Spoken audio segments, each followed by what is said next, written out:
আমরা মনে করি না যে অস্ট্রেলিয়া এগেইনস্ট ওরা অ্যাটলিস্ট ভয় পাবে যে আমরা বাংলাদেশ টিমের আমরা যদি আমাদের স্ট্রং জোন নিয়ে ফাইট করি অবশ্যই ভালো কিছু হবে দিন শেষে। ফিল্ডিং বোলিং এগুলো টপ গ্রেডে ধরতে পারেন।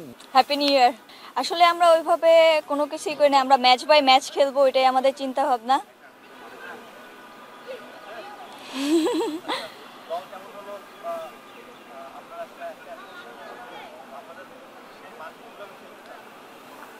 আসলে আমাদের টিম আলহামদুলিল্লাহ অনেক ভালো, যদি আমরা আমাদের রোলটা পালন করতে পারি আমাদের টিম, আমি জানি আমার টিমের স্ট্রং জোন কি, তো আমরা যদি আমাদের স্ট্রং জোন নিয়ে ফাইট করি অবশ্যই ভালো কিছু হবে দিন শেষে।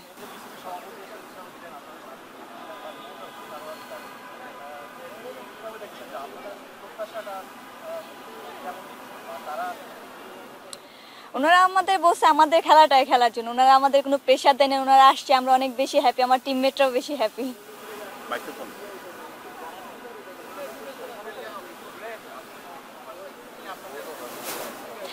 আমাদের ফার্স্ট টার্গেট আমরা অস্ট্রেলিয়া হোক যেই হোক আমরা আমাদের খেলাটা খেলে আমরা মনে করি না যে অস্ট্রেলিয়া এগেইনস্ট ওরা অ্যাটলিস্ট ভয় পাবে যে আমরা বাংলাদেশ টিমের যে গ্রুপ ওই গ্রুপে পড়ছি।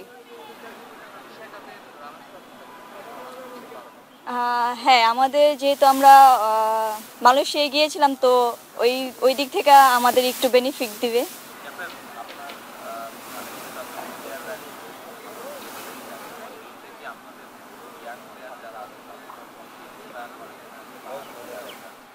হ্যাঁ, তা তো অবশ্যই করে, আপুরা এতদিন খেলে আসছে দেখে আমাদের এজ লেভেলটা শুরু হয়েছে, তো আপুদের দেখে অ্যাটলিস্ট আমাদের আশা।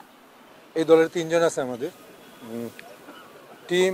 আমার ফিল্ডিং বোলিং এগুলো মোটামুটি আমি বলবো যে টপ টপ গ্রেডে ধরতে পারেন। ব্যাটিংটা এখন আমরা ভালো ব্যাটিং করে কিন্তু এক্সপিরিয়েন্স কম, ম্যাচ খেলার T20 খেলার এক্সপিরিয়েন্স কম, সেই হিসাবে আমি বলবো যে ব্যাটিংটাকে একটু ইয়ে করে রাখছি। তারপরেও আমরা লাস্ট 2 মাস ধরে প্র্যাকটিস করে একটা অবস্থায় টিমকে নিতে পেরেছি।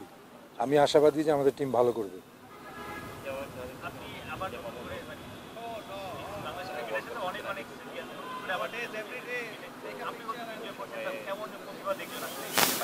অবশ্যই এনজয় করছি এবং এখানে ইমপ্রুভ করার অনেক জায়গা আছে, যেটা হয়তো ছেলেদের টিমে নাই।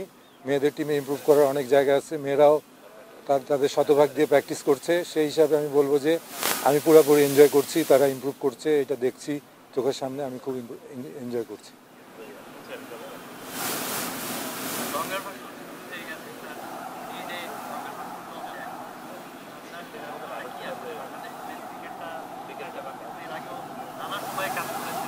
না, এখন বোর্ড প্রেসিডেন্ট, ওমেন্স উইংয়ের ডাইরেক্টর, এরা সবাই ওমেন্স ক্রিকেট নিয়ে সবাই কাজ করছে এবং আমাকে যে কোনো রকম হেল্প করছে।